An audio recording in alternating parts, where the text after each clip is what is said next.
Bienvenidos y bienvenidas al episodio número 3 de Tenemos que hablar. Y sí, tenemos mucho de qué hablar y hoy vamos a conversar sobre un concepto clave en el feminismo y en la política contemporánea. Tenemos que hablar claramente de la sororidad y de la gestión sorora. ¿Qué significa hacer política desde la sororidad? ¿Es posible construir alianzas entre mujeres en espacios tensos como en el Parlamento, específicamente aquí en Bolivia?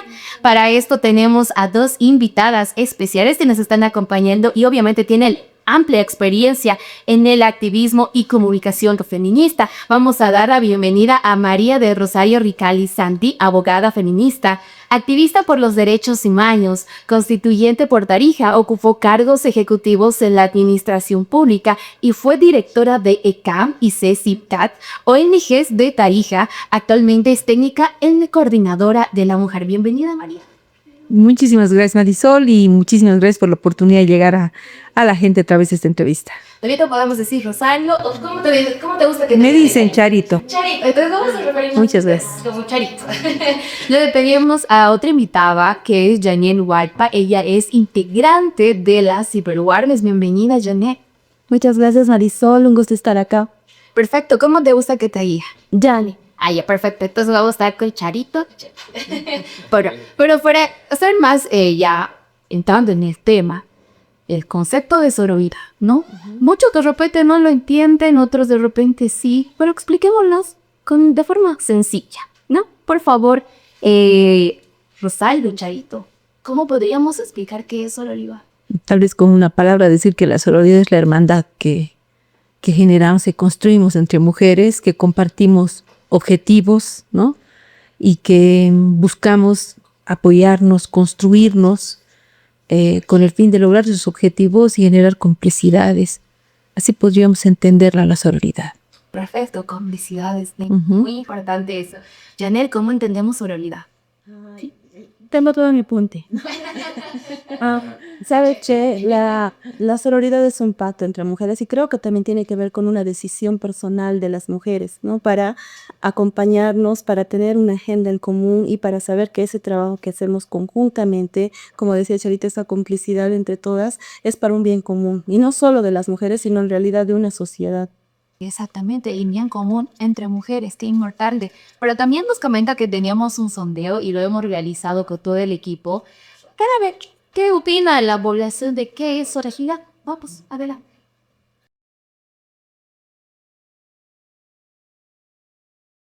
Hola, soy Celeste y hoy averiguaremos qué es la sororidad. Acompáñame. Hola amigas, ¿cómo están? ¿Qué entiendes por sororidad? ¿Por qué? Sororidad. ¿Cómo? Por sororidad. No, la verdad no tengo ni idea clara. ¿Qué entiendes por sororidad? Ser empático con los demás, especialmente con las mujeres, ponernos en su lugar y tratar de comprender. Por sororidad es que las mujeres se apoyen las unas a las otras y siempre estar ahí cuando una de tus hermanas te necesita. ¿Sororidad? Sí, ¿qué tienes por sororidad? Tener empatía de mujer a mujer. Cuando una amiga me cuenta sus problemas, por ejemplo, yo siempre estoy ahí para apoyarla, pase lo que pase. Bueno, la desigualdad entre géneros está muy marcada en nuestra sociedad. Las mujeres tienen unas potencialidades que aún no han sido bien destacadas, como en la política, no tenemos mucha participación y sufrimos también de mucho abuso por parte de parejas, incluso colegas o jefes. Es algo muy perjudicial porque podríamos hacer muchas cosas por nuestro país, nuestra sociedad, nuestros hijos y los compañeros que tenemos a nuestro alrededor. Así fue que escuchamos la percepción de muchas adolescentes, mujeres. ¿Qué opinan al respecto, Charito? Bueno, yo comparto con lo que decían varias de ellas, la empatía, ¿no? Ponerse en los zapatos del otro y poder sentir como el otro o como la otra, ¿no? Yo creo que es tan importante esto y estar ahí cuando nos necesitan. Totalmente. Porque creo que eso es fundamental, eso nos hace hermanas, ¿no? Nos hace solidarias entre nosotras. Y no es solo pensando, como decía Jane, no es solo pensando en nosotras y nuestros derechos de mujeres, sino pensamos en nosotras, en nuestros hijos, en la sociedad, en el país, en la madre tierra. O sea, compartimos sueños de una sociedad donde vivamos dignamente, entonces eso nos hermana. eso nos compromete, ¿no? Perfecto, Janet, por favor. Primero me llamó la atención que las chicas no sepan decirle, mire, ¿qué es sororidad? Exacto, es que es una palabra que todavía, primero creo que tiene así hasta como un mito, ¿no? Y que cuando hablas de sororidad es como solo las feministas la practican, no solo nosotras desde estos espacios la utilizamos, y no es así, ¿no? La sororidad la practicas incluso sin saber que estás practicando sororidad, es como el feminismo hasta cierto punto, porque algunas somos feministas y ni siquiera nos damos cuenta, o practicamos tenemos comportamientos, actitudes que son desde el feminismo, creencias que tenemos las mujeres y no las reconocemos porque están estigmatizadas estas palabras. Entonces a mí me encantaría que cuando digas sororidad, todo el mundo, sí, la sororidad es esto, porque es como cuando les decías de solidaridad, les hablabas de empatía.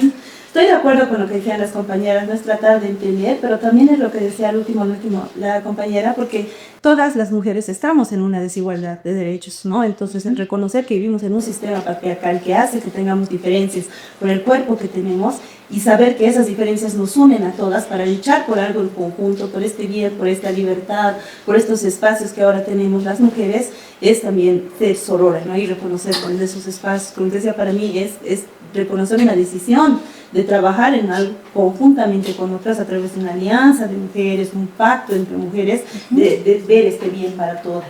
Perfecto. Y ahí, aportando un poquito a lo que decía Jane, hay una situación desde el patriarcado, cómo nos vemos, ¿no? Pero también hay desde las diferencias de clase, desde las diferencias de identidad, que a veces no, me acuerdo cuando se hablaba en el proceso constituyente de hermanas, entre campesinas, urbanas, hermanas, se lo veía como un interrogante enorme, ¿no?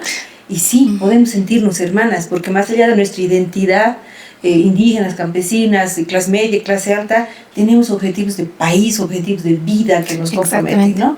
Claro, y es que es eso, vivimos en un país diverso, ¿no? Y todas estamos incluidas independientemente de nuestras condiciones étnicas, orígenes, etcétera, ¿no? Pero ¿saben qué? Aquí abordaban algo muy importante, el tema de la política, que sea o no, la sororidad tendría que ser practicada en esto. ¿Qué tan presente está en la política la sororidad?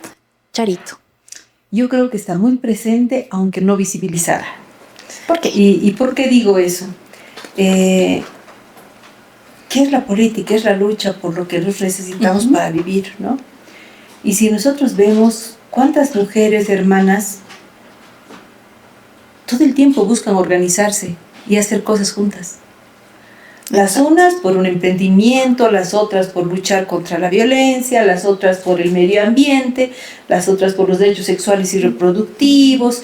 Hay unos hermanamientos en la sociedad civil impresionantes y están haciendo política porque están reivindicando derechos, luchando por derechos. Eso sin estar en espacios de poder, ¿no es cierto? Pero, por ejemplo, cuando ya están en espacios de decisión, por ejemplo, la constituyente, a pesar de un contexto tan polarizado, cuando hablábamos de los derechos de las mujeres, yo veía mujeres que eran de la oposición en ese momento al MAS. Isabela, por ejemplo, era una de las constituyentes del Oriente, que cuando hablábamos de los derechos de las mujeres teníamos el mismo discurso, porque veníamos de esa construcción, ¿no?, por los derechos de las mujeres. O de repente escuchabas hablar a mujeres que luchaban por el agua, que han estado actuando en la guerra del agua, y nos encontrábamos, porque otras actuábamos por los derechos de la madre tierra. Entonces los objetivos nos hermanaban, nos hacían cómplices y nos ayudaban a sumar el esfuerzo, ¿no? Entonces yo creo que en la política sí hay sororidad, pero no se la visibiliza. Y yo creo que hay gente en la prensa muchas veces que nos juega una mala pasada, porque eso es algo muy lindo que debemos cultivarlo en la sociedad, esa sororidad que existe, pero que no se la ve. Yo quiero contarte otro ejemplo bien puntual. Cuando los mujeres hicimos propuestas para la ley 1096, que es la ley de organizaciones políticas, y fuimos a ver el debate que se daba en la Asamblea Legislativa. Y veíamos la asamblea, eran las 10 de la noche, y habían 8 mujeres hablando. Y estaban 8 mujeres debatiendo, aportando, escribiendo y llevando a la testera los aportes. ¿Quiénes eran? Era Jimena Costa, era Sonia Brito, era la señora Pierola, la señora Millares, la Susana Rivero. Estaba presidiendo la asamblea Gabriela Montaño, y Jimena proponía, redactaba y llevaba, y las mujeres opinaban. En la hora y media que estuvimos siguiendo muy de cerca el debate, de las 8 personas que debatían, 7 eran mujeres y un solo hombre, un diputado de Santa Cruz. Los demás estaban en el cafecito afuera, en fin. Y yo me acerco a un periodista y le digo, ¿por qué esto no muestra? Miren cómo las mujeres en el debate aportan todas y propuestas redactadas.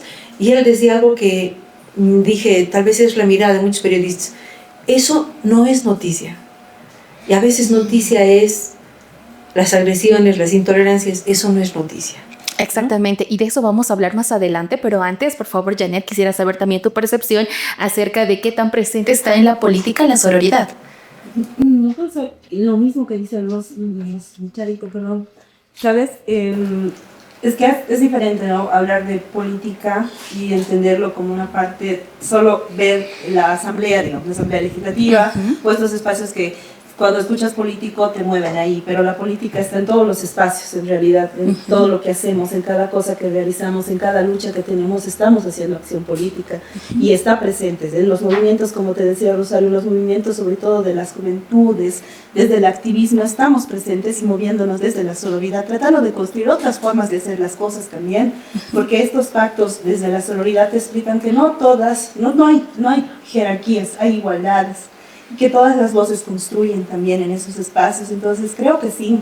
Y algo lo que también decía Rosario que me parece súper interesante es esta unión de una agenda en común, ¿no? Nosotras como mujeres tenemos una agenda en común que podemos construir tal vez desde diferentes puntos, desde las diferentes interseccionalidades que a cada una nos deben traspasar, pero sí hay algo en común, ¿no? Queremos una igualdad en derechos, queremos una vida libre de violencia, queremos que se respeten nuestros derechos sexuales, derechos reproductivos, y hay una agenda.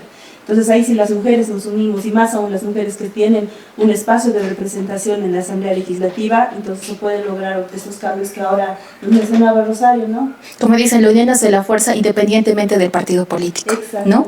Pero bueno, algo que mencionaba Charito es muy importante. Algunos medios de comunicación constantemente han hecho visible de alguna forma entre las peleas de los parlamentarios, ¿no? Denominándolas peleadoras o levantamanos, ¿no? ¿Por qué creen que se da esto? ¿Qué papel juegan los medios? ¿Y cómo podemos cambiar esa narrativa? Charito, por favor.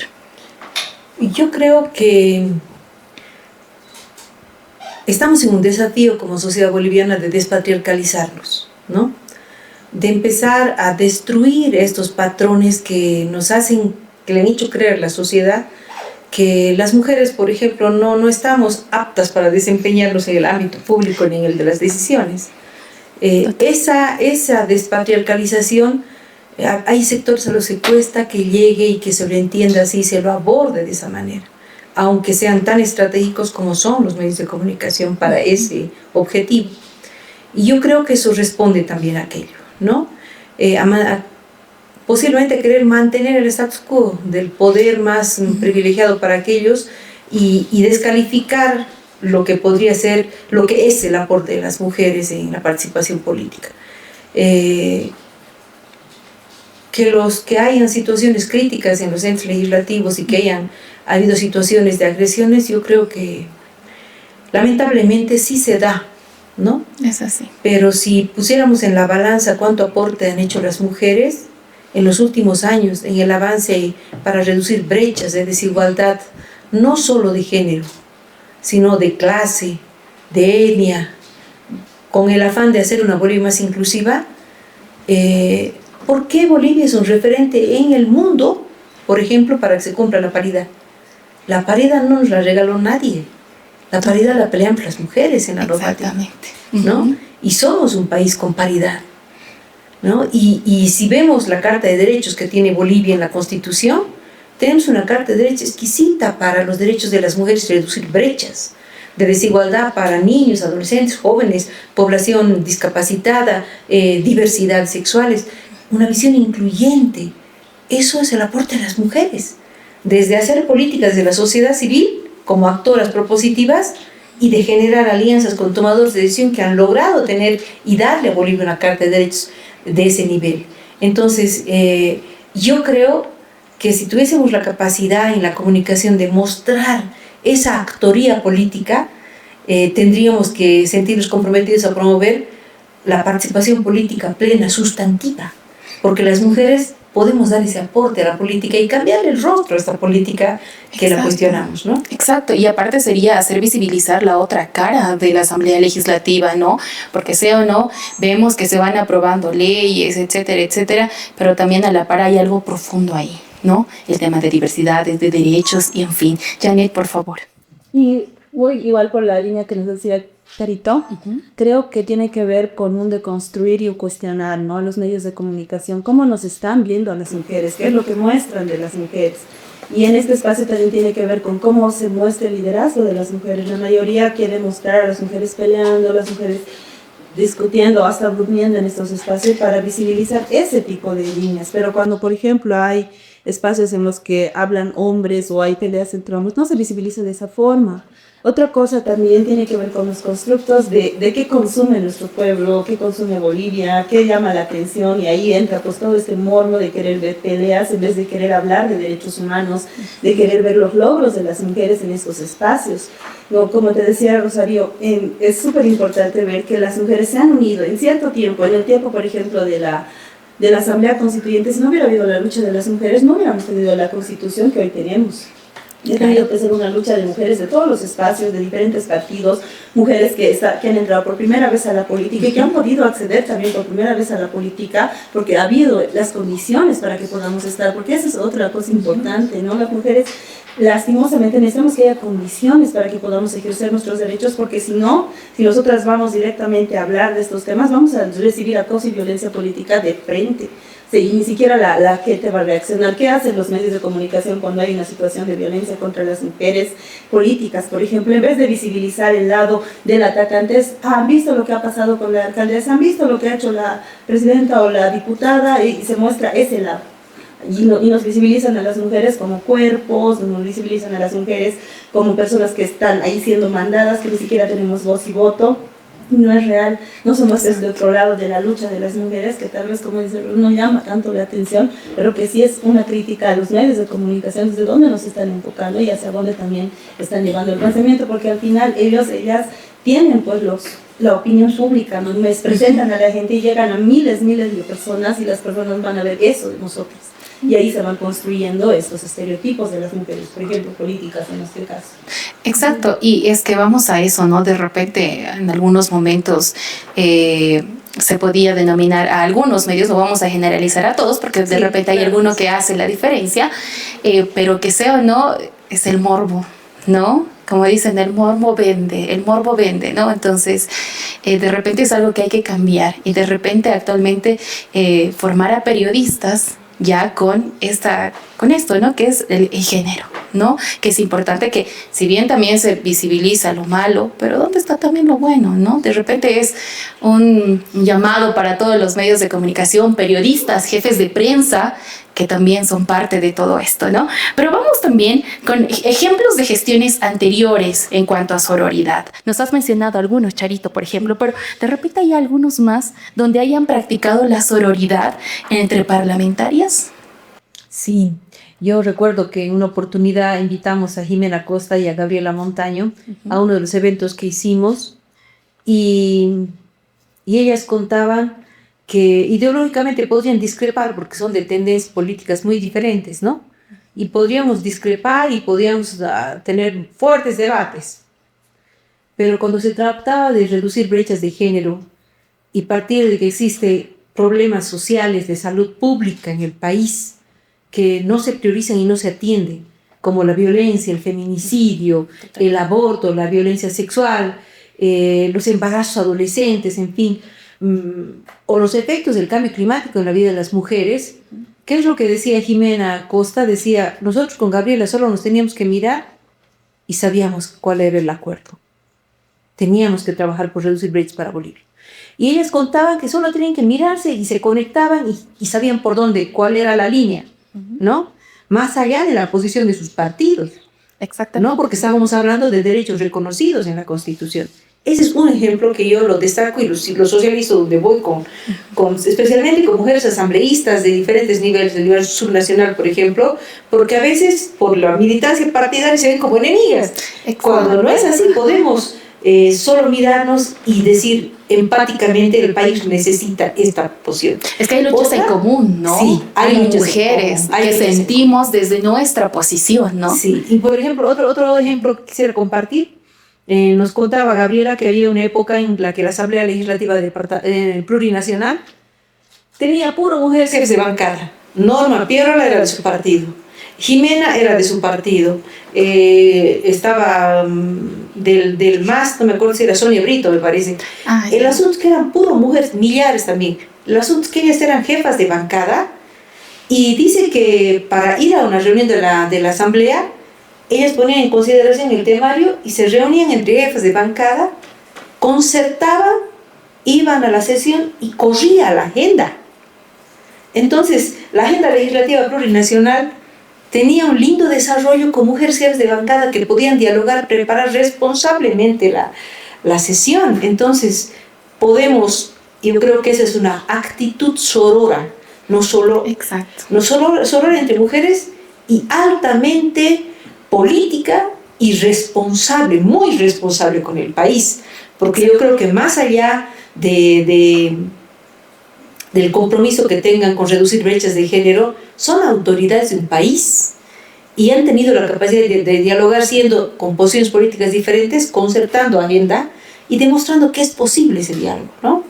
Y muchas veces son representantes o son las voces de muchas de las mujeres. De repente ellas están involucradas con la agenda que está pasando, el incremento de feminicidios, la violencia hacia las mujeres. Me animo a decir que de repente podríamos incluir el tema de los niños, niñas que están en situación de vulnerabilidad, no solamente en las áreas urbanas, sino también en las áreas rurales, ¿no? Y muchas de las asambleístas también han sido parte, cómo ellas han, nacido en áreas rurales y cómo se vive, ¿no? Entonces, de repente, por ejemplo, han nacido proyectos de ley y en fin, ¿no? Pero, por favor, para no desviarnos del tema, por favor, Janet, coméntanos de repente algún ejemplo que tú hayas escuchado sobre esta sororidad entre parlamentarias.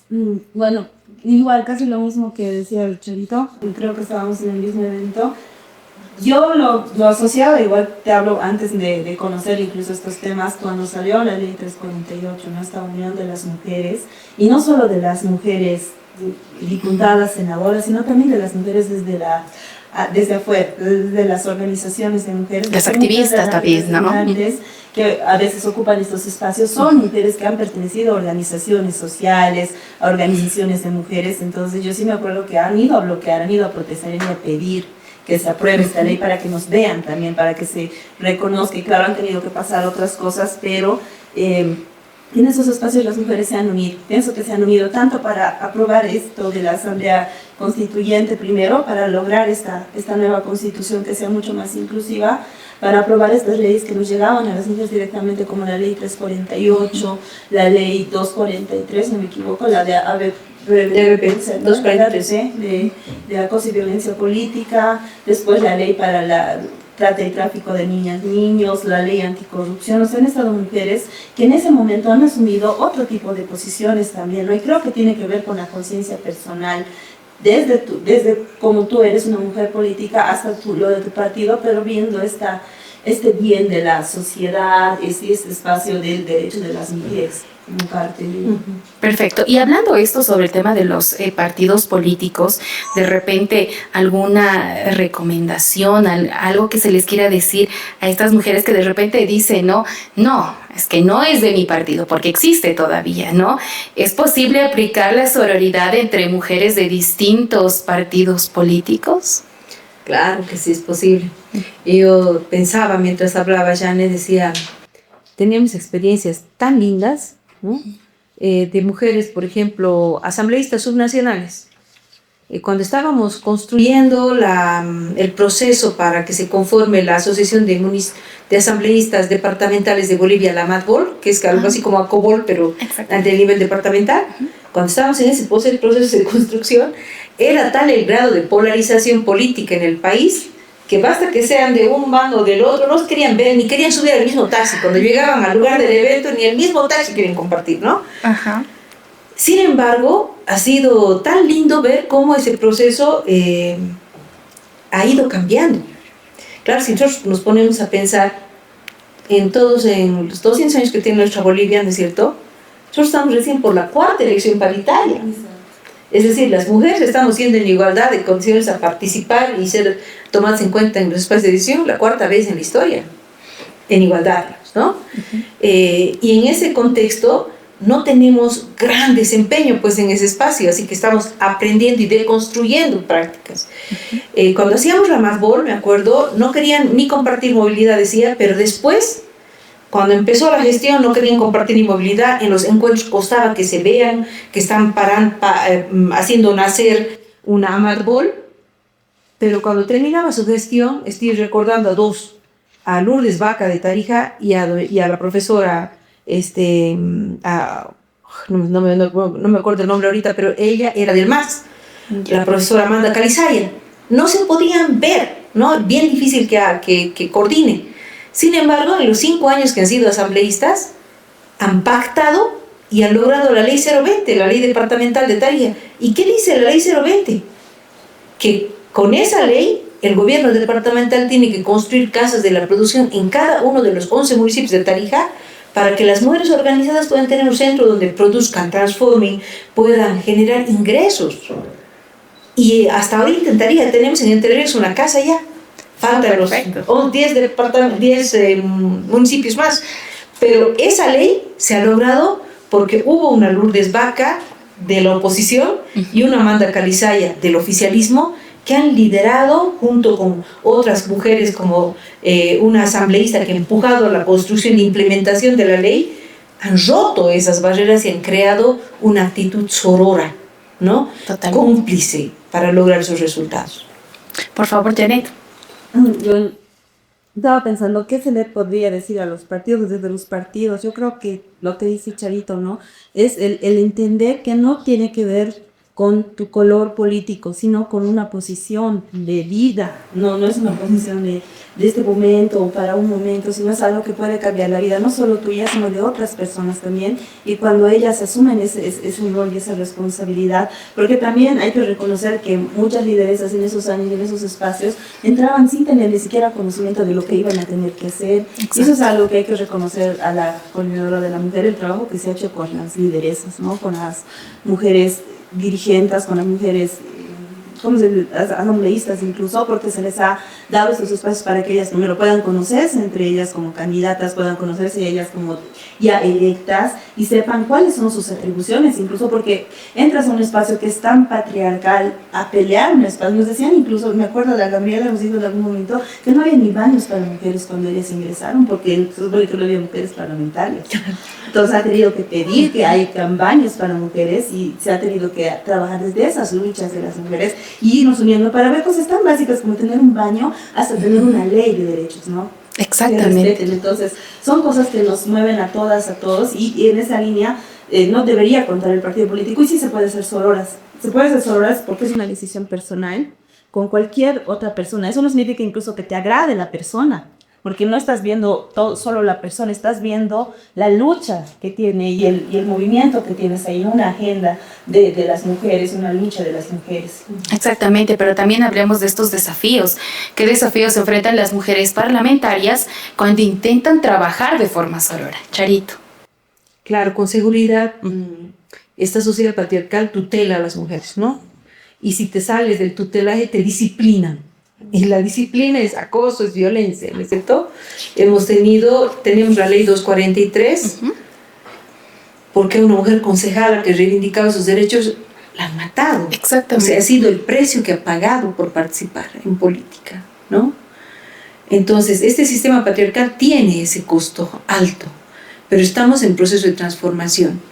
Y yo creo que el desafío que hoy tienen, por decir las recientemente elegidas asambleístas, autoridades de la Asamblea Legislativa Plurinacional, creo que tienen un desafío grande y yo quiero aprovechar el medio para decirles: no están solas. Habemos instituciones, habemos movimiento, juntas hacemos historia, no están solas, ¿no? Y para que tengan la certeza de que no están solas, hasta ahora lo que hemos logrado lo hemos hecho juntas, autoridades con la sociedad civil organizada. Entonces, y eso tiene más fuerza, tiene más posibilidad de acuerparnos, apoyarnos y acompañarnos. El desafío grande de la Asamblea Legislativa hoy yo veo en que su composición, por ejemplo en el Senado, Somos 21, son 21 mujeres y los varones son 15. Entonces tenemos mayor presencia, más representación en el Senado. Nos obliga a tener mucha mayor posibilidad de decisión. Y ahí decirles a las electas, no cedamos los espacios de decisión. Presidir una comisión, presidir el Senado, muy bien pueden hacerlo las mujeres. Y no duden de que van a tener apoyo. Vamos a construir juntas condiciones para que podamos tener una mejor participación política. En el caso de la Cámara de Diputados, también somos 58%, ¿no? Sí, exactamente. Entonces, a mí me parece que también es una oportunidad grande para que las mujeres que hoy son más que los varones en términos numéricos, animarlas a que se desafíen, presidan comisiones y hagamos el esfuerzo de aliarnos para poder darle al país otra forma de hacer órgano legislativo. Yo creo que si el órgano legislativo gobernara respaldado permanentemente por la sociedad civil a la que representa, podría tener más oportunidad de cumplir funciones tan importantes que no están cumpliendo, en mi opinión, como es la fiscalización. ¿Por qué nos quejamos nosotros como sociedad civil? Tenemos lindas leyes, pero no se cumplen. ¿Y quién tiene la culpa de que no se cumplan? Los que fiscalizan. Porque el órgano legislativo no solo tiene que aprobar leyes, tiene que fiscalizar que se cumplan. ¿Lo ve? Entonces, a esa tarea nos encantaría contribuir para que toda la materia normativa que tenemos, que es tan potente y tan importante para el país, no se quede en norma, sino cambie la vida de la gente, ¿no? Perfecto, excelente reflexión, Charito, muchas gracias. Por favor, Janet. Bueno, igual vivo para ese punto, pero creo que también uno de los desafíos tendría que ir no solo para la actuación o para el comportamiento de las mujeres sororas, ¿no? Sino también para el Estado. ¿Cómo garantiza que las mujeres tengan esos espacios donde podamos ser sororas? O sea, necesitamos espacios habilitantes, porque si no vamos a chocar contra una pared. Necesitamos que el Estado garantice que la ley 243 funcione. Necesitamos que los partidos políticos cumplan con los estatutos de paridad, con los espacios que tienen que tener para que las mujeres no sufran acoso y violencia dentro de los partidos políticos y puedan entre ellas reunirse y ver que no solo hay una línea política, sino hay una línea de vida que es la de las mujeres. Entonces, el desafío para nosotros como mujeres sororas es, bueno, el poder primero sensibilizar, creo, y poder asumir una decisión de vida, ¿no? De cambio de vida, que en todos los espacios donde vayas a estar vas a intentar trabajar de tu manera sorora, reconociendo que va dentro de una lucha.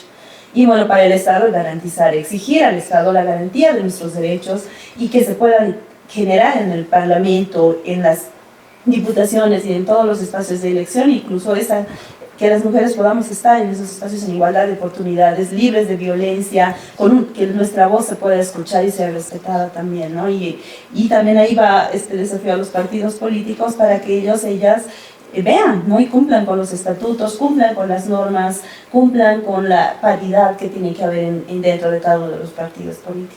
Exactamente, y más allá de eso, la representación de las mujeres dentro de los partidos políticos, que no solamente sea una cuestión de alternativa, ¿no? Que sea como que es que necesitamos sí o sí una mujer, entonces pongámosla, ¿no? También que sea un compromiso, y más allá de eso también el respeto a nuestra, y como sea, género como tal, y de que nosotros también podemos estar en espacios y tenemos toda la capacidad, ¿no?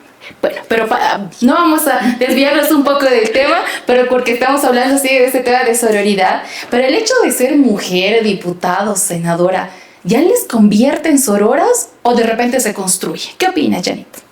Perdón, Charito. Charito. Sí, yo, si me permites, Marisol, quería un poquito tomar la palabra desafío que has planteado en la anterior pregunta. ¿Por qué? Y a eso que decía Jane, ¿no? El acoso y la violencia política es una barrera fuerte que impide una participación política plena. Entonces, yo quiero desafiar a las asambleas legislativas departamentales, a la misma Asamblea Legislativa Plurinacional, que ya está terminando su gestión, cumplan la ley que aprueban. La ley 243 dice que ustedes debieron adecuar sus reglamentos para que la 243 garantice las condiciones del ejercicio de la participación política libre de acoso y violencia. Ni siquiera la Asamblea ha cumplido, ni siquiera los asambleístas cumplen esa normativa. Entonces, yo creo que eso es grave. Entonces, si están en los últimos días, meses de gestión, sería importante que hereden a la siguiente gestión un reglamento adecuado a la 243. Y les digo lo mismo a los asambleístas de todos los departamentos. ¿Por qué no de los consejos municipales? Porque si hacemos un barrido a todos los entes legislativos, muy pocos han cumplido la adecuación. Y eso es importante que se adecue para tomar el tema del desafío, ¿no? Yo creo que eso es muy importante, que las leyes, por respeto a sí mismos, que son los legisladores, sean los primeros en cumplir, ¿no? En sus entes deliberativos. Y lo segundo que... Sí, sobre el respeto a si una mujer diputada o senadora, al momento de asumir este rol, ¿ya las hacen sororas o de repente es algo que se construye, que es un proceso? Es algo que vemos que se va construyendo, como te contaba con las asambleas departamentales. Al inicio eran como verse enemigas, ¿no? Y después han ido construyendo y han salido. De repente sororas entre un propio partido político, sí, ¿no? Pero de salir de esas barreras del partido, de la organización política, de repente eso se va construyendo con el tiempo, ¿no? Se va construyendo, y yo les diría que una práctica positiva para esa construcción es que yo creo que la savia que alimenta al político es la conexión con la base social que ha confiado en ellos, ¿no? Entonces, decirles a los hombres y mujeres que son autoridades legislativas que no se desconecten de la población. Y ahí nosotras, como Movimiento Juntos Hacemos Historia, vamos a estar, ¿no? Para que ellas no se desconecten. ¿Y eso qué va a permitir? Que cultiven las sororidades de este diálogo democrático, de la democracia participativa con la representativa, que le dé el sentido a la democracia plural que tiene Bolivia hoy en la Constitución. Exactamente, por favor, Janet. He estado pensando lo que decías. Creo que no, es como dice Rosario, es un aprendizaje y es un proceso también de cuestionamiento personal primero para poder aplicar y ejercer la sororidad desde un espacio más político, desde una decisión política de cada una. Entonces, es para las asambleístas ahora el cuestionarte, ¿no? ¿Qué es lo que tú crees de las mujeres? ¿Qué construcciones tienes de cómo nos comportamos las mujeres? De cómo es nuestra palabra incluso como mujeres, cuánta valía tiene para que vayas ahí viendo y diciendo esto sí, esto no, esto me sirve, esto no me sirve, y de llegar a decir, no, yo voy a hacer desde este trabajo más sorora con las mujeres que me toque trabajar para temas específicos que me interesan, o para todos los espacios en los que vayamos a estar como mujeres, ¿no? Como mujeres representantes, como mujeres autoridades, como mujeres que vienen incluso a exigirnos sus derechos y que se cumplan estos derechos. Entonces yo creo que es un aprendizaje personal, muy personal primero, que luego se puede hacer en comunidad, que se puede construir, se puede reforzar en comunidad, y que también tiene que ver con una decisión política personal de las asambleístas en este caso, para aplicar eso en su comportamiento diario, en las relaciones que ellas construyen. Exactamente, y destaco mucho, es una decisión personal, ¿no? Ya, no, lamentablemente esto surge, ¿no? El dejarnos influir por otros ciertos comentarios de nuestra misma organización, pero nuevamente lo decimos, hay que romper esas barreras, ¿no? Pero ¿por qué creen que es importante aplicar la sororidad en la gestión parlamentaria? ¿A quién creen que realmente beneficia? Bueno, yo creo que cuando hacemos política y estamos ahí como representantes, es porque la persona política tiene en su esencia una vocación de servicio, ¿no? Uno ve mucha gente que no quiere ser política, no me meto a eso. Sí, pero sin embargo, cuando uno se mete es porque tiene compromiso con la vida de la gente, con la sociedad. Entonces, si vos tienes esa cepa que te hace política, ¿no es cierto? Yo creo que eso es fundamental para entender que con esa cepa es que tú vas a poder hacer una gestión legislativa hermanándote con las mujeres diversas. Y cuando hablo de las diversas, hablo de diversas organizaciones políticas, representantes de circunscripción especial que son las indígenas, que tienen agenda propia y de mayor exclusión. Entonces, como tienes vocación de servicio y tienes compromiso por derechos, generalmente es lo que nos mueve, porque el compromiso con el servicio público está ligado a garantizar derechos, ¿no? Entonces, y si vos identificas que esa es la cepa que te mueve, tienes la cepa de la sororidad. Entonces, con esa cepa es con la que no solo acuerparte dentro de tu partido con las demás te va a permitir condiciones para hacer política. En este contexto que vive Bolivia de alta crisis multidimensional, necesita esa inversión, utilizar mucho ese potencial de las mujeres políticas y de los hombres, obviamente, claro, ¿no? sí. Porque se necesita acuerparse para enfrentar esta crisis multidimensional, ¿no? Que serían nuestros aliados también. Necesitamos que sean nuestros aliados, ¿no? Por favor, Janet. Estaba pensando en lo que decías, y sabes, tiene que haber y tiene que darse también porque, como decía Rosario, es parte de una garantía en derechos humanos. El reconocerse como servidor al servidor público no es para servirte, sino es para servir a otras y a otros. Totalmente. Y ahí en esos espacios generar las políticas públicas que pueden cambiar la vida de un país entero es una responsabilidad súper importante. Y también estaba pensando que tiene que ver con profundizar la democracia, ¿no? El que seamos sororas, el que actuemos de forma sorora en un espacio de decisión tan importante como las asambleas, tanto departamentales como la nacional, o la plurinacional, perdón, es parte de reconocer que estamos haciendo profundizar la democracia. O sea, una democracia real donde hay voces de todas y todos, son varias voces, donde se respetan los derechos, donde se garantizan los derechos de las personas, donde se puede progresar para que las personas que tienen menos o las personas que no han accedido a ciertos espacios tengan estas oportunidades ahora. Entonces también desde ahí viene la sororidad y desde este pacto en una alianza de mujeres, hablan de la sororidad entre, o sea, como mujeres. Esta alianza tiene que ver con los derechos humanos. Exactamente. Y saben que algo que me hacía recordar mucho es que había esa confusión, ¿no? Cuando decían funcionarios públicos, pero de repente en algún momento, dialogando entre compañeras, decíamos, pero no son funcionarios, son servidores públicos, por la misma razón que decimos, ellos están haciendo un servicio a la población, ¿no? Pero bueno, y estamos llegando a la parte final y vamos a dar dos mensajes importantes. Hemos destacado que también los medios de comunicación, sea o no, son parte también de esto, ¿no? Por favor, empezamos con Charito. Yo quisiera ¿qué le dirías tú a los medios de comunicación que solo enfocan su atención en los conflictos y no en el trabajo que realizan las parlamentarias? Yo diría que hay una deuda que se tiene, ¿no?, con la sociedad.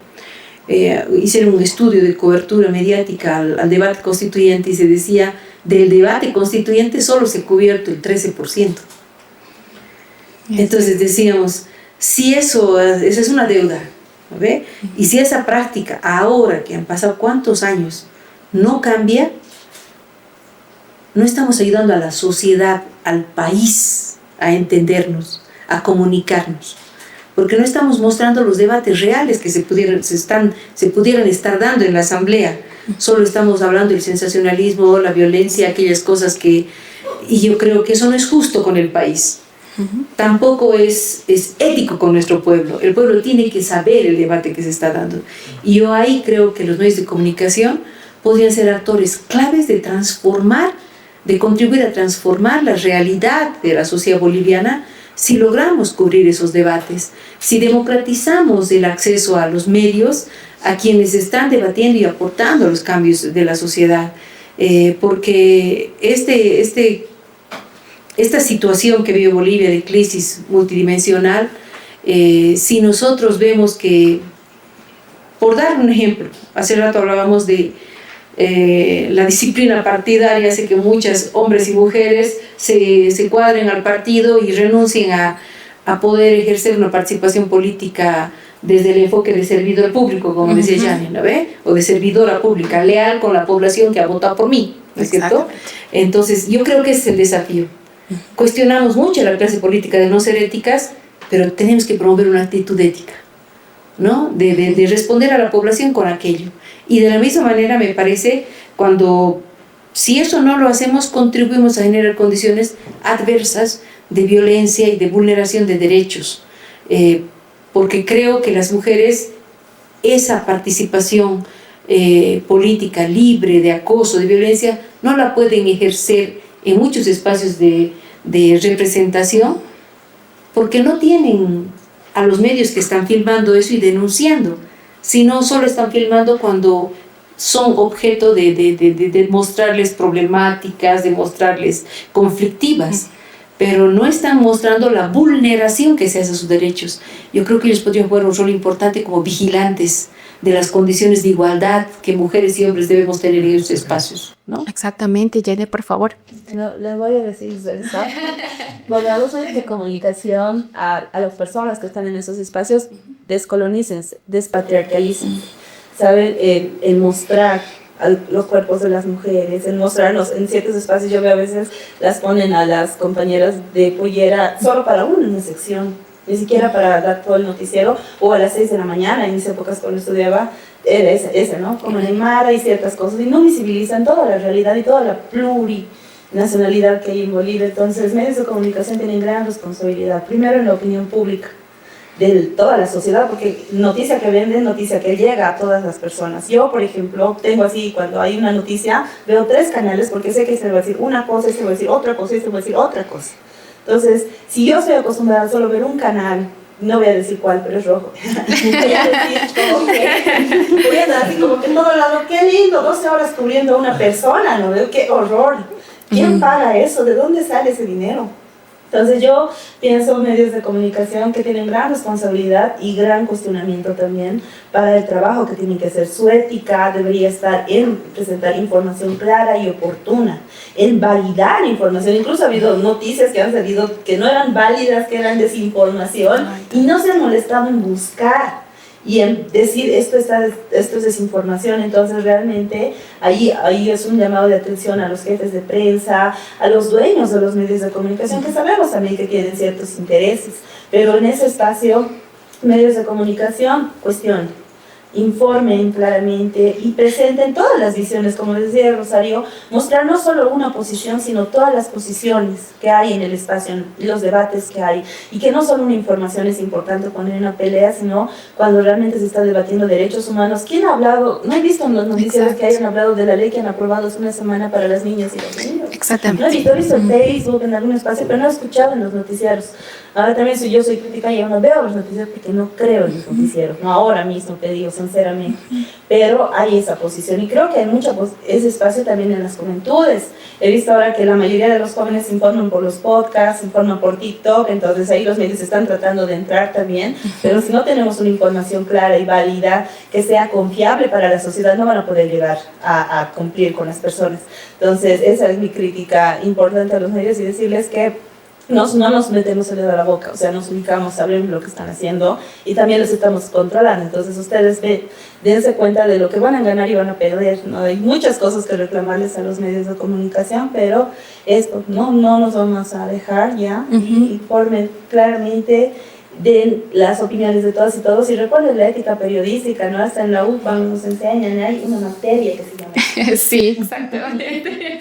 Aunque hay esfuerzos también de comunicadores, ¿no? Que tienen el CEPIO. Quiero destacar eso también, que me parece muy importante, ¿no? Hay esfuerzos importantes de democratizar el acceso a los medios, el velar por los derechos, el tratar de ser equilibrados. Yo creo que los medios de comunicación están con una competencia tan grande en comunicación, que están desafiados a darnos un producto tal que la gente busque aquello, que se siente informado, con información profesional. Ese desafío deseamos que les vaya muy bien, porque hace falta eso para Bolivia, ¿no? Exactamente, y es que ese es un desafío también, ¿no? Para los medios de comunicación, para futuros periodistas, y nuevamente lo digo, para los jefes de prensa, que sea o no, ellos también tienen un desafío bastante grande, ¿no? Porque muchas veces al momento de una reunión de prensa, bueno, periodistas van a cosas de coyuntura, pero también el tema de derechos es importante dentro de una agenda de coyuntura, ¿no? Así que eso también es un llamado para todos los medios de comunicación. Pero ya, vamos con la parte de las elecciones que estamos viviendo. Ya hemos elegido a nuestros nuevos representantes dentro de la Asamblea Legislativa, diputados, tenemos a senadores. ¿Qué les dirían a todas ellas? ¿Qué mensaje les darían a todas las nuevas diputadas y senadoras electas sobre la importancia de la sororidad en su gestión? Por favor, Charito. Bueno, decirles que ha pasado la campaña. Totalmente. Y ahora ya más allá de ser de partidos, son autoridades garantes de derechos de este pueblo que confía en ustedes, ¿no? Entonces, lo primero que quiero decirles es que estamos con problemas sociales muy grandes. Nuestros jóvenes no tienen trabajo. Tenemos problemas, efectos del cambio climático duros sobre la vida de las mujeres. Cada día y medio tenemos una mujer que muere por feminicidio. Y hoy día 91 adolescentes se están viendo embarazados y frustrar su proyecto de vida porque tienen que asumir otras responsabilidades, porque no pueden ejercer sus derechos sexuales y reproductivos. Esa es la realidad, así solo a pequeños ejemplos le doy de los problemas grandes que está viviendo el país, para decirles a nuestras autoridades, no hay tiempo para que vean en qué se diferencian. Es tiempo para ver qué une para enfrentar estos problemas. Cómo ustedes como gobierno y este pueblo que confía en ustedes como sociedad espera soluciones, respuestas. Y yo creo que el mayor desafío de esta asamblea es una de las cosas básicas cuando hablamos de la sororidad, escucharnos, respetarnos, dialogar, debatir, construir consensos, negociar. Pero no estoy hablando de negociaciones con maletines negros, estoy hablando de negociaciones que le hagan bien al país. Necesitamos que el rostro de la Asamblea Legislativa cambie, que nos muestre qué es deliberar y que eso pase por escuchar a un pueblo que está dispuesto a participar.